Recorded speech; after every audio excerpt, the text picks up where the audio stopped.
happy to see so many, people who've joined in for this call. Some friends, some people that I know, and going to be talking about a very interesting, subject, which is the national art treasures. Uh, the way I've structured the talk is it's going to last for an hour. 45 minutes of me kind of sharing the information that I have on the subject, and 15 minutes where we can do a Q&A. Also, just so that everybody knows, this session is being recorded, so that for those who signed up or couldn't make it, we can share it at a later date.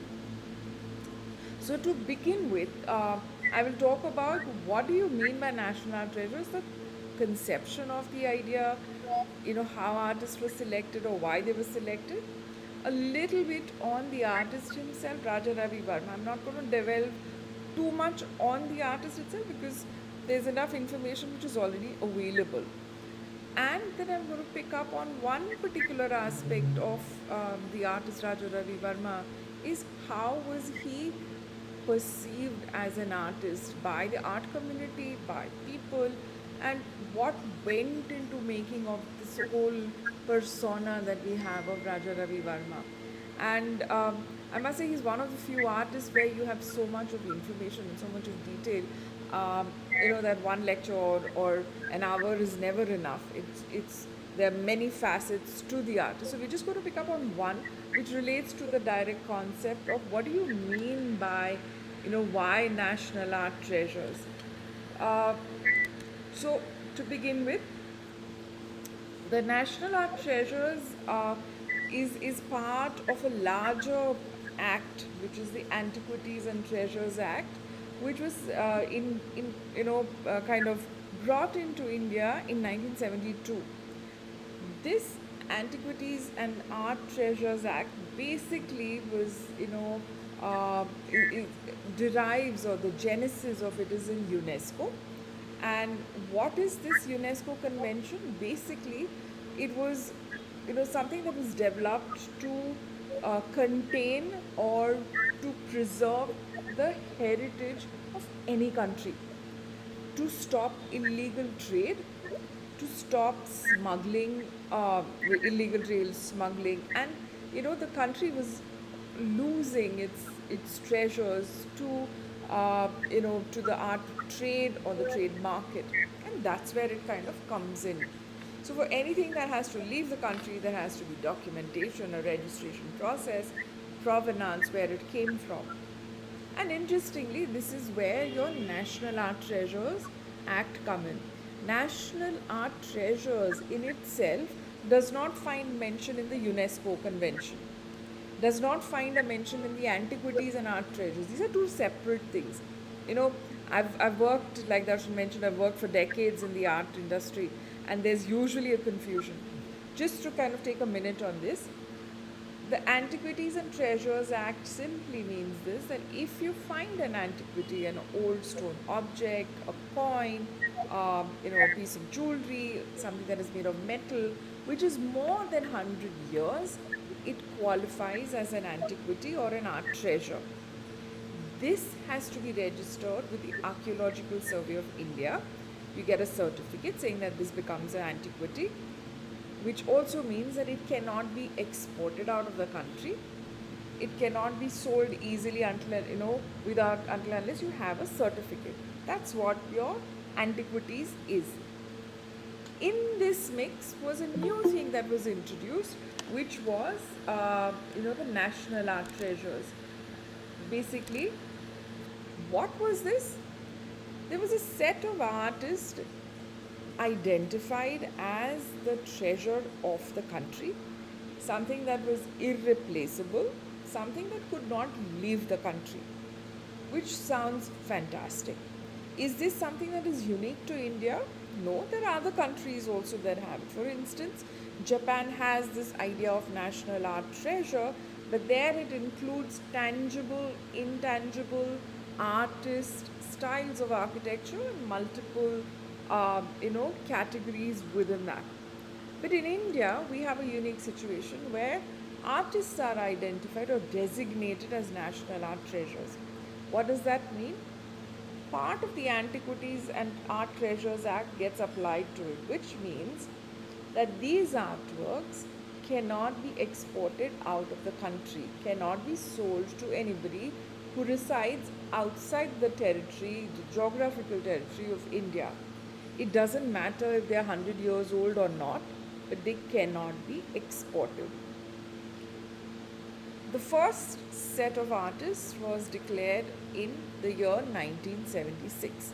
As my slide says, it is Rabindranath Tagore, Jamini Roy, Amrita Sher-Gil, and Nandalal Bose.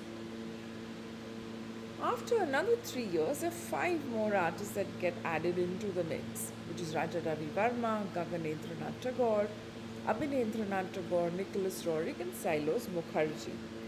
While all the other eight names may be familiar, for some of you, Sailoz Mukherjea may not be. When we talk about Sailoz Mukherjea, we will, kind of come to that point. I have always been interested in figuring out who chose this artist. Uh, you know, why was it done in two batches only? Why did it not continue further? Does it mean that only these nine artists are our national art treasures and there is nothing beyond? Why only artists that were not living were made, national art treasures? There are too many questions that came up, and I, I keep asking these questions and I keep wondering how it is. And if you do a search, of course, my search has not been a search like for a scholarly research where I went into the archives, but it is something that's based on research that has been done sporadically over a period of time. And now, of course, with coming of AI, that's become a little bit more easier to sift through the gazettes and the ruling. And interestingly, there is no information that is available on the selection committee. Obviously, there has to be a selection committee that looks at it. There has to be some kind of discussion or debate that takes place before these artists are kind of announced. There's no information of any sort. Which brings me to this, I call it a mystery, as to who identified these artists and why were these only on two times and none after 1978. In my research, and this is no academic paper, book or anything, this is purely my contention. Possibly there are these two people who could be associated with this. One is Pupul Jaikar. Pupul Jaikar was a close associate of Indira Gandhi. She was also, somebody who was responsible for setting up of the Crafts Museum, the IGNCA, and a whole lot of revival of crafts like Madhubani is revived or in its form thanks to her. And the other element over here is, Lakshmi Prasad Sihare, who was a civil servant, who was, the director for the National Gallery of Modern Art for a period of 13 years from 1971 to 1984. He was also then associated with the National Museum.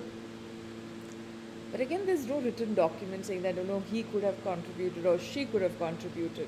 And mind you, the other interesting part is 1976 to 1979, we're talking about peak emergency period. Why would you want to do something like that during the emergency? One answer could be that, there is an idea of building the nation or bringing the nation together, and maybe art was a thing. So I'm going to be leaving you with a lot more questions rather than answers, but these are questions that we need to debate and we need to kind of bring further. Which brings me to the artist that we are going to be discussing today. That is Raja Ravi Varma. Sorry, I can't remember if Darshan mentioned this, but every month we are going to pick up one of the national art treasures or the 9 gems as they are called and have a discussion.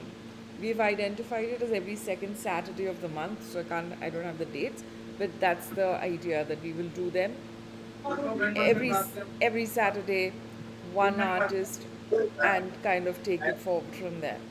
So just to kind of give, a broad overview, and I'm only picking up things which I'm going to be discussing about and not giving you a very detailed biography of Raja Ravi Varma, but things that help me. Raja Ravi Varma.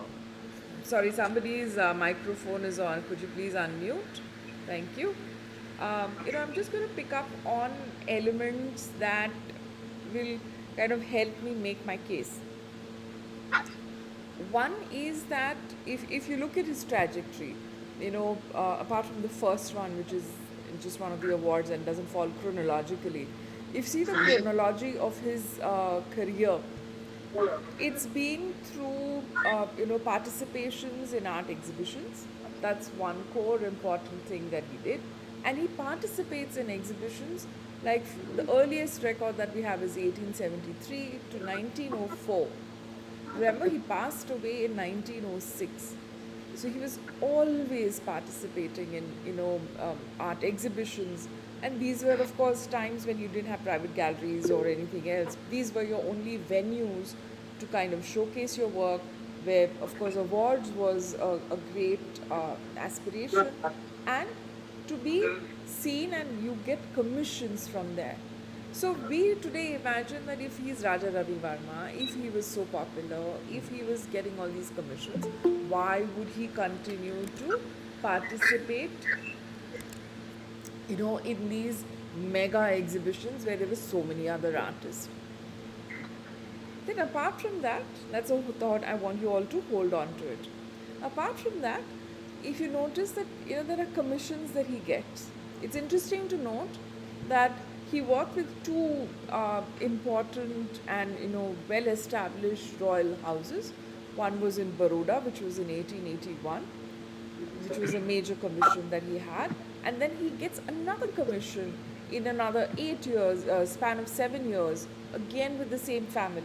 So obviously there's a good relationship. They want him to come back, and not only that, but the Maharaja of Baroda also sponsors the submission of his work. I'm sorry, somebody's microphone is on. Darshan, could you unmute all? Is that possible? No, ma'am. From my end, it is not possible. Ah. Mr.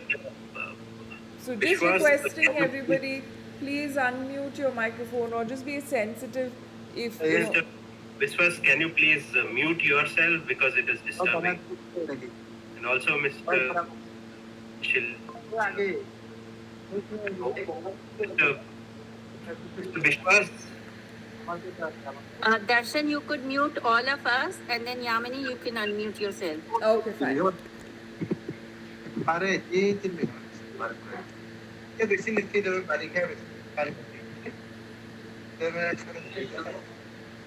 I've muted. Okay. Sorry. So coming back to my point, what you see is okay. There's somebody else who's now on.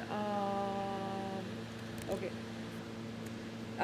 So the point that I'm trying to make over here is that there is a continuity that happens in the commissions that kind of come. There's repeat commissions that happen. The same is the case with with the Maharaja of Mysore. He gets the first commission and then he comes back again.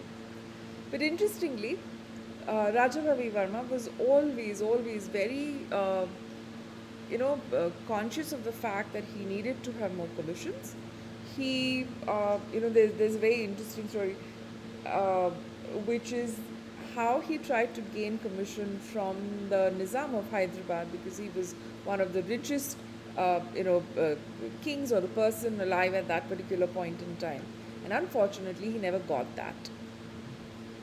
Which also tells us that how was he perceived? If he was such an important artist, why would he not get it? Why did he not get that commission? And he had, an inroad because Lala Deen Dayal was a court photographer. He got an introduction, got a meeting set up, but that never worked out.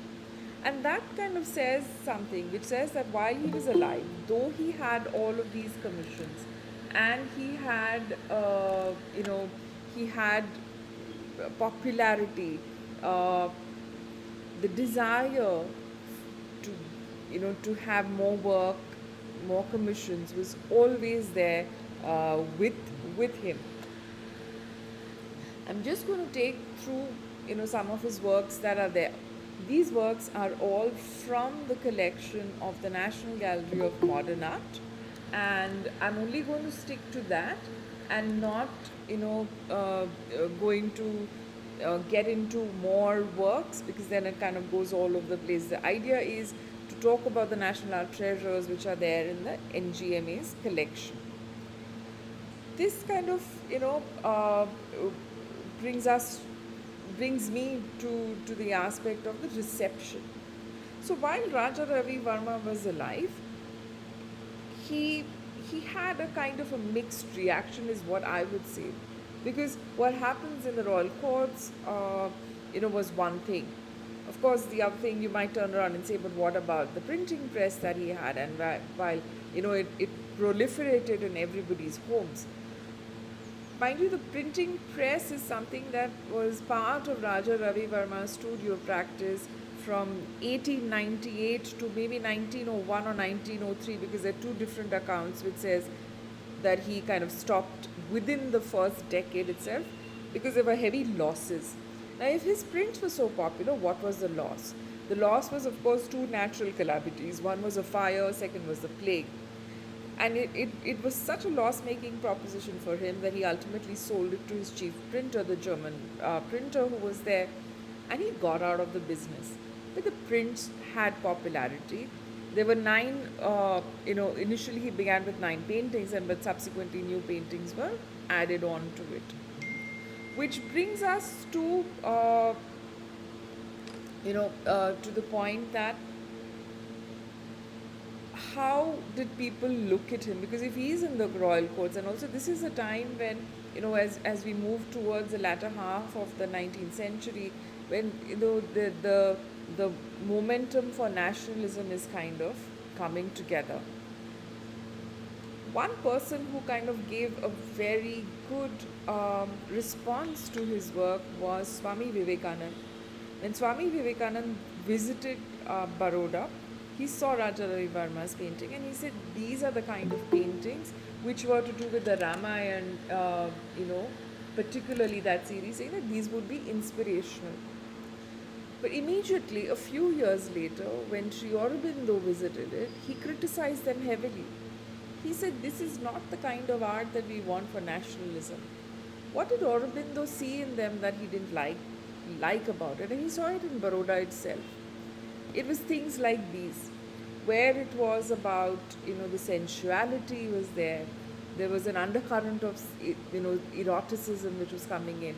Also the fact that it was looking at a Western way of painting. So there was already, in his own lifetime, there was some sort of criticism that was coming in. And I think this is what he constantly went through. At one hand, there was a lot of appreciation for what he was able to achieve and how he was able to translate the gods and goddesses.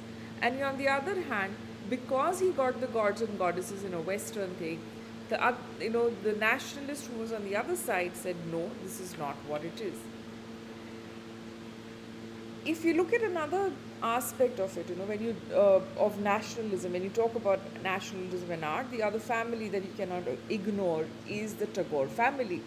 And even over there, he had the same kind of response. So the first, review of Raja Ravi Varma in a non-South Indian context was in the magazine Prabhasi, which was published in the year 1901. And Raja Ravi Varma's works were reviewed over there, and there were praises about his work as to how he's mastered oil painting, how he brings in Indian mythology alive, how he makes it accessible to a wider mass of people.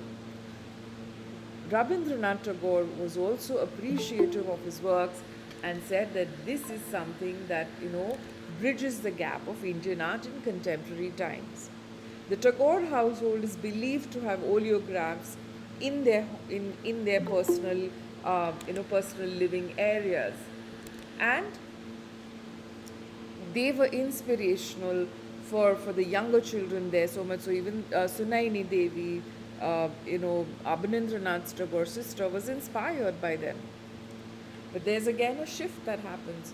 when you have E.B. Havela and Abanindranath Tagore talking about the revival aspect and looking at miniatures, immediately Raja Ravi Varma's paintings fall out of favor, because what do? They have oil paintings. He paints in oil colors. He looks at a very realistic style of painting. They're fair-skinned women, and that falls out of style. So unfortunately, throughout his lifetime, Raja Ravi Varma had these ups and downs that keep coming through, the reception of his works, as to how he's received or how he's reviewed. And hence the desire forever to make a mark, to have a commission and possibly as many royal seats of power as possible. But I think towards the end of life, once his brother passes away, in 1904, he kind of, diminishes in his desire, in his professionalism. But he continues to paint. He doesn't stop that, I think, because that's his passion. In fact, the last commission that he takes off for the Mysore court is in the year 1906. That's when he passes away. That was the year he passes away. And I think after that, till about 1940s, there's a lull in, in appreciation or in talking about Raja Ravi Varma. The interest in his work again comes back around independence, post-independence, and it happens in the work of Dr. Shashi, I'm forgetting the name, but there's Dr. Shashi in Kerala, who writes a book on him and positions him as an artist who understood the times that he was living in, positions him as the first modernist who built the identity of an artist, the signature value that we call, or as we understand it today. And from there on, there kind of, is a slow appreciation and reclaiming the trajectory of his work, reclaiming his contributions, that happened. But again, it's not that he kind of has a complete ascendancy in his career and everybody starts appreciating. That doesn't happen. Why does that happen? Because forever, this ties into a larger picture. Art practice in India is always kind of pulled between these two ends. One is the desire to have a continuity with an Indian identity, which somehow gets rooted in the Bengal revivalism, miniature painting, something that looks two-dimensional, to being an artist who is free of the baggage of the country, the baggage of the legacy of the place that he comes from, and free to choose a style, a subject that he wants to talk about. And that's what is the pull and push that you see in the art history. And every time these pulls and pushes have kind of happened in the country, in the landscape of art history, the way Raja Ravi Varma gets appreciated or denounced is reflected in that. What am I trying to say over here by constantly saying that, when it was the pre-nationalist or when it was Swami Vivekananda looking at it, it gets appreciated. With, Sri Aurobindo looking at it, it kind of gets dismissed. When you have the Bengal revival, in Calcutta itself, within the lifetime of people itself, they appreciate his work or they don't appreciate his work. What it means is that, this is my personal evaluation of it, is that as an artist, Raja Ravi Varma carved a niche for himself which was so unique and different from what was happening that, people's responses to it were very sharp, depending on what their ideology or what their belief was. So they would either be completely, abiding or understanding his perspective, where he came from. Why did he have a need to, turn towards a Western way of depicting human figures or depicting the gods and goddesses, to why he, or then saying that, but why he should do that, look at the traditional way. Just to kind of give you a context, this is another painting, one of the early paintings of a realistic style that Raja Ravi Varma did. Just to kind of highlight the, the landscape of art that was there, or the kind of work which was there. The easiest I thought was if I could, contrast two images. On the left, like I said over here, is Nana Fadnavis, who was the Peshwa ruler, the Maratha Peshwa ruler from Pune, and who was considered to be a great leader. This is an image of a leader made by a press in Pune around the same time. This press was established in the year 1873, and they also did the same subjects. They also did political nationalistic leaders, they did mythology, gods and goddess. But look at the difference in the way the image was created. Look at the treatment of the hands, the treatment of the background, the way the figure is kind of, painted. And look at the one on the right, which is by Raja Ravi Varma's press. This is his painting that was completely translated into an oleograph, that is, a print which is done on stone. When you contrast these two images, it is not so difficult to understand why people would gravitate to the image from Raja Ravi Varma press, which was appealing, which was lush in its detail, which held your attention, and which was, something so unusual and something so beautiful. For some where the interest is in jewelry, you could admire the detailing of the jewelry. For a student of art who enjoyed how well a figure is delineated, they could look at that. There's compositional details, there's a play of light, texture, it's rich in its representation. Versus something like this on the left, which also attempts to do the same thing, but is something that is quite flat. It is not as, for a lack of a better word, as interesting or as appealing as, something that will keep you coming back again and again to look at something like that. It is very simple and basic in its need. And I think that's where the success of Raja Ravi Varma lies, that he created an imagery that was unparalleled to what was being done around him. He had the vision to create, a drama. He could kind of, build that entire, how should I say, stage for it. And again, there's another interesting thing which is here.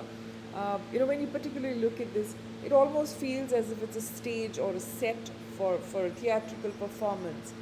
And that is one of the influences, a major influence in his works, as to how he picked up that element. Remember, he was living in Bombay for the period of, I think, 1890, the last decade of the 1890s, up to 1904, he was in Bombay, which is a period of good 9 to 10 years. And he used to visit the Parsi theatre. And the backdrops of the Parsi theatre kind of had a very strong impact on his work. And they became, that's how he treated his background, to create the depth. And his paintings become, that is another interesting topic on its own that can be discussed for another hour. But he was smart enough to adapt elements which were around him, which were, the contemporary images that go into the making of it. He was quick to pick up techniques and evolve them. Remember, he did not have formal training. Again, there's so much of romanticizing of the fact that he was never taught, and how he had to kind of learn by looking, and how Ramaswamy Naidu, who was meant to teach him, refused to teach him, and his students kind of snuck the paint and technique and gave it to him. Um, but all those stories apart, all those myths apart, I think he was an artist who was great in his understanding of what is it that needs to be done to make the painting that much more appealing, and so that his work stands out from the others, and he can create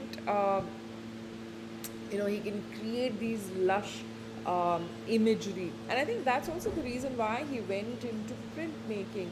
In fact, there's another story that the reason he took up printmaking is, I mean, yes, we like to say that it was, he wanted his art to reach out to a masses and made available at a very low cost. He was advised by the Prime Minister of, Sayaji Rao Gaikwad, to start a printing press, because he was definitely not the first one. Like Pune Chitrashala was already there, in 1873. Calcutta had a very good ecosystem for printing presses. There was enough that was happening in Bombay didn't have so many of picture presses. There was only one which was there, but that was part of a regular book printing. He did this because he wanted to, create a legacy for himself.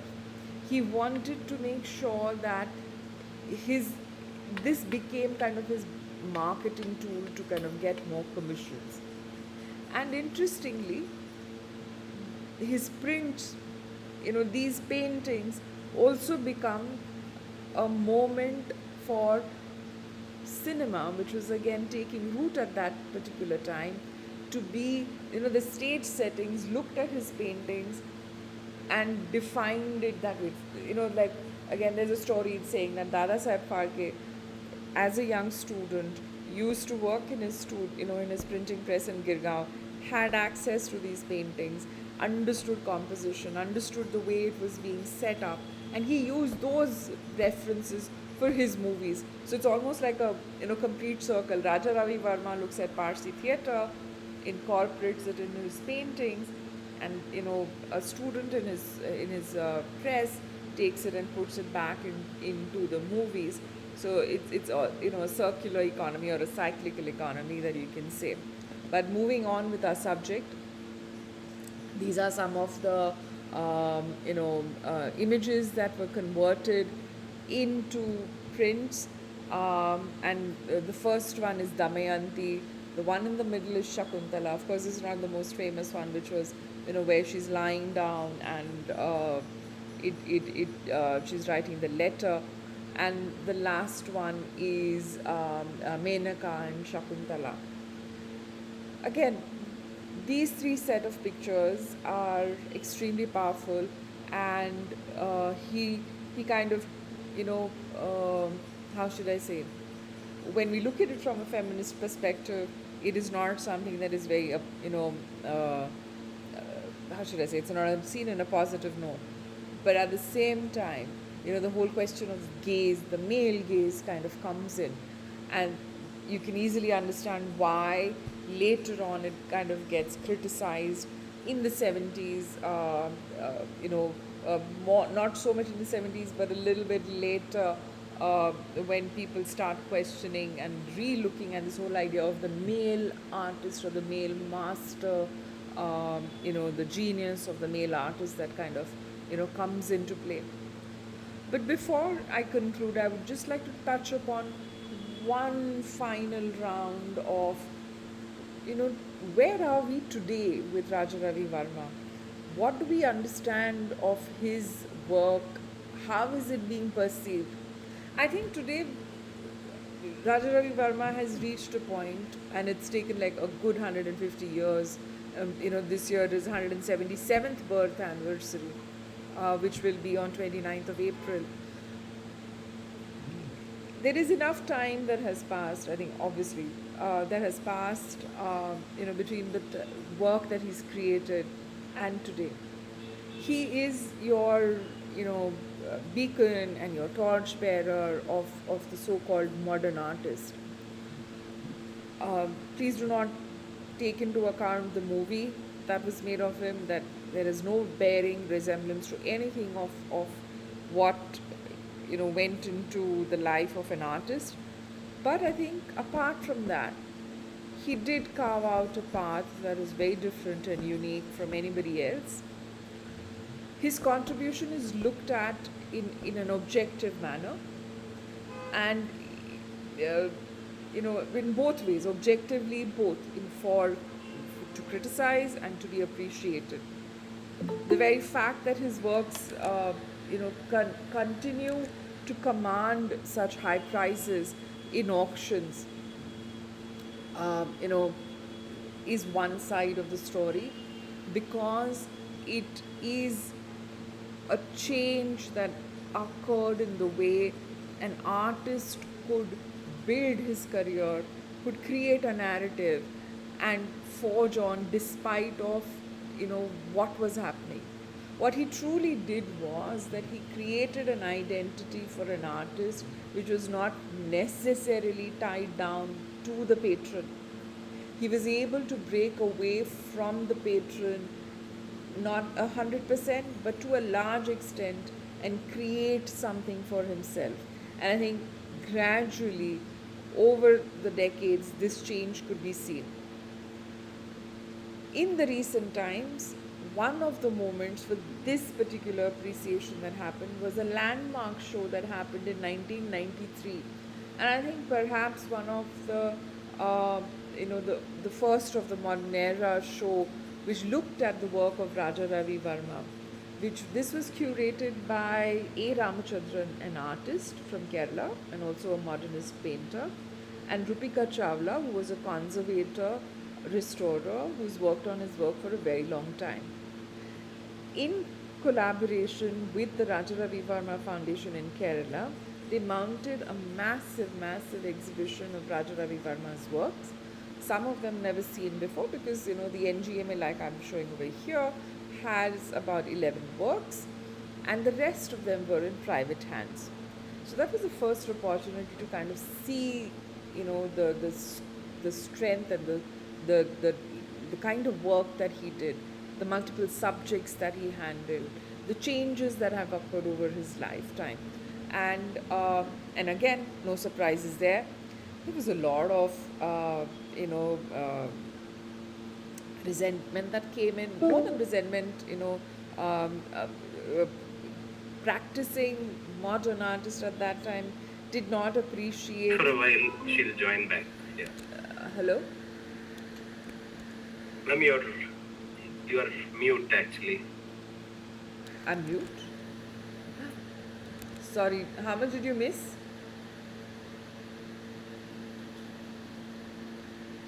Hello? I think 2 minutes of it, ma'am. Okay. You were there. Till what time did you? About A. Ramachandran from there. So okay. No, not much. So the exhibition was curated by A. Ramachandran and Rupika Chawla. Some of his unknown works were seen for the very first time, because I think they were scattered around in different different private collections and institutions, but nobody had seen the entirety of his works. This was very well received, and yes, there was also some strong words or criticism that came from the then modern artists who were alive at that point. Artists like Tayyab Mehta, Akbar Padamsi, I think Akbar Padamsi, I couldn't find the exact article, but they were saying like, why do we need to look back at artists who were part of history, who did more of a popular kind of paintings, and not focus on modern art, which or the practicing modern artists who are relevant and meaningful today. And that questioning kind of came up, and I think back saying that I think Raja Ravi Varma will never ever have a moment of peace where everybody just kind of appreciates his work, takes it with a pinch of salt, and say this was a time in history, and that is how he worked, and that is what he did, and everything doesn't have to be constantly kind of criticized for what he did, and just appreciate for what he stood for and what his contribution meant. I think with that we have we have 10 more minutes for any Q&A. I'm going to stop presenting and we can go ahead from here. So yes, any questions?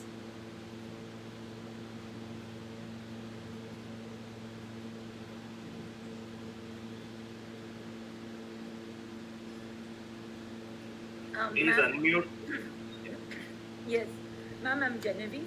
And thank you for such a wonderful insight into Raja Ravi Varma's paintings and what is behind him. Of course, there's lots to explore. But are there any particular European painters or artists by whom he was influenced the most? Yes, there is a French artist, and as you can see, I have a lot of gray. I keep forgetting his name, but it's well documented that he had access to the publications of a French artist who was, part of the Art Deco movement, and he kind of looked at them, and there's a detailed comparison. So I will share it with the NGMA, the details of that, and you can have a look at it. Thank you, ma'am.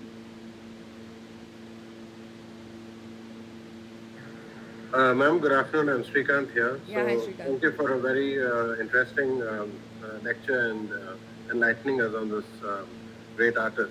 I had a question because when I see these paintings, I wonder about the historical research or accuracy in the paintings, especially when I look at things like the jewelry and the clothes that the artist depicted. Did he try to make it period to the time that he's representing, like Shakuntala or even from scenes from the Mahabharata? Or is it just his own imagination and modern interpretation of that? That's a very interesting question that you've asked. Like I showed that image of Nana Fadnavis in comparison to what Raja Ravi Varma did, he did have points of reference. And what were his points of reference? The archaeologists during the late 19th century had one important role apart from, of course, monuments. They would make, archaeologists and historians, they would make detailed drawings of the deities. So it was, what he had access was for Krishna, for, the Shiva, from the temple sculptures, and they would make the drawings. And these were there then further analyzed as to why do you have multiple arms, what does the symbolism of each of the weapons that they hold, the flowers that they hold, and it was compiled into a book. And these books were then studied by scholars, and they were in libraries. There's this one famous lecture that happened in Madras while Raja Ravi Varma was there, which was in the year 1873. And this lecture was so inspirational to a lot of archaeologists and historians because they analyzed, each of these deities and showed pictures saying that when you see a deity with 4 arms, what does it mean? So this information was available at that particular time. Now, whether Raja Ravi Varma actually picked those books up is not known, but information of that was available. So that is one source for him to kind of refer to the jewelry, the symbolism that went along with it. The second part of the inspiration or the reference for all these costumes and jewelry is that he comes from a family which was highly literate in the sense of Sanskrit. His mother was a great Sanskritist. They used to have, what we call as Ved Path, where the epics were kind of read out, the plays were read out. So literally, so you have a lot of information and description that comes from these texts. That's the second part. The third part was that his uncle, Raja Ravi Varma, was also a painter, but he was a painter of ivory. And when you paint on ivory, it is more two-dimensional and more to do with detailing, more to do with jewelry. So again, he has an exposure of that. Then the fourth and the last thing, which is that he was, he was part of the royal court. The royal courts always had fantastic mural paintings. These mural paintings again had a lot of jewelry, costume. The point is that Raja Ravi Varma was steeped in an environment as a child and growing up where it came quite naturally to him to imagine, if you say Sita, if you say, Shakuntala or any of the characters, what are the traits of those people? They're descriptive, their lakshanas are there and they're very well described. He was familiar with it, he was exposed to it from childhood, so they came naturally to him. He didn't have to go and look for references. And that combined with his, imagination and his perception, he created all these visuals which were there. It's an amalgamation of multiple sources which were, in his worldview at that point. I hope.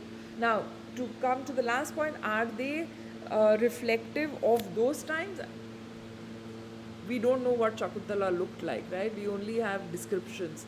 So he based it off his description, and it is his interpretation of that particular thing. Now, for instance, there's one last image where she's wearing a white blouse which is sleeveless. Is that possible? I don't know. So, it's a mix, a give and take of authenticity and popular imagination that kind of comes together. Thank you so much, ma'am. Yeah, welcome. Thanks a lot. Ma'am, did you mean Edward Money? No, not at all. Money is much later. Compared to his Olympia to his. No, not Money. Not Money at all.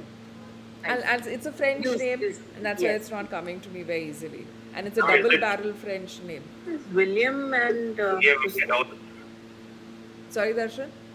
William Adolph, I think. Must be. I think it's frozen. Yeah, I think we have exactly 4 minutes. One question. If not, then I can just tell you that the next second Saturday of the month we'll again meet and we will have another artist that we will speak about in the same manner. Hello, I'm sorry, just to squeeze in a last question. Thank you for the talk. Just a quick question. You mentioned that around the time of his death, his press wasn't doing very well, and there was revived interest in his art around the 1940s. So in the middle, I would just like to understand, was the large majority of the prints that we see today of Raja Ravi Varma produced post the 1940s, or was there interest outside of India because of the German press, or how did that really pan out? Because there's so much produced in the period in between as well. So what happens is he sells the press off, right, in 1901 or 1903. We know before he passed away, the press had sold. When he sold the press, he sold the rights for reproduction of not only the first 9 paintings, but later on some others were also added on to it. And those continued to be in print till 1972, when the press kind of stopped completely. And in that you had other artists also coming in. So the press continued to be active till 1972. Got it. Okay. And was a lot of this created outside of India? No, it was all in India. Okay.